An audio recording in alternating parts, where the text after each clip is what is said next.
Hi guys, there's 7 key rotational milestones that happen to your super baby before they start walking. However, a lot of people don't recognize them because we think of milestones as static milestones like sitting, but really, or the tummy times. The first actual milestone is natural delivery. When your baby is being born, it is the first rotational experience that they will get when they're coming out of your vaginal canal. Now that being said, a lot of people might argue, I didn't have a natural delivery because I had to have a C-section. Absolutely. The United States is the highest country with Cesarian sections. World Health Organization wants it to be between 10 to 15%. We're actually almost at 37% of all our deliveries as being Cesarian section. It affects delivery. Now, there's a difference between an emergency Cesarian section, meaning your child's going through labor, contractions, and all that for natural delivery, between that and a planned C-section. They're not getting the forces of contractions. Planned C-sections usually come from babies that are at risk, but more so that the mother had a C-section to a prior pregnancy and now has to deliver the rest of the babies through a Cesarian section. When the baby comes out of the vaginal canal, it spins out after the mother. It's a natural rotation, and it's the first rotation that your baby receives. That rotation will continue with them, or it should, through the rest of their lives. Every milestones from feeding my face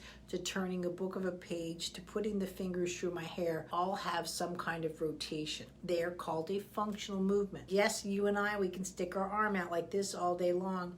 It's not a functional movement. It doesn't have rotation. I can't feed myself. I can't get dressed. It's just an action that I can do, but it's not a functional movement. All functional movements, all milestones that your child is about to make or is making includes rotational movements. It's that simple. If your child is struggling with rotation or the act or responses of rotational movement, then your child is also then working on or struggling with developmentally delays. And that's what we want to bypass. It's understanding the movements, not trying to dissect and point fault or diagnose a child, but to understand your child's movements and what they need. So having a natural delivery is really important. Now, if you couldn't have a natural delivery, that's where you come in with your newborn movement assessment. You can work with your baby as to finding out where that they are missing the rotational movements and learning how to add them into their lives. That's what movement is all about. That is what I do, and that's what I'm trying to teach you guys. So remember, if your baby did or did not do certain things, certain milestones, it's okay, but what you have to recognize are what are the functional movements that come into play. That's what they need to do to become they're super babies. They're amazing babies. Learning your baby's movements is what movement's all about. It's the greatest gift you can give your child. Thanks.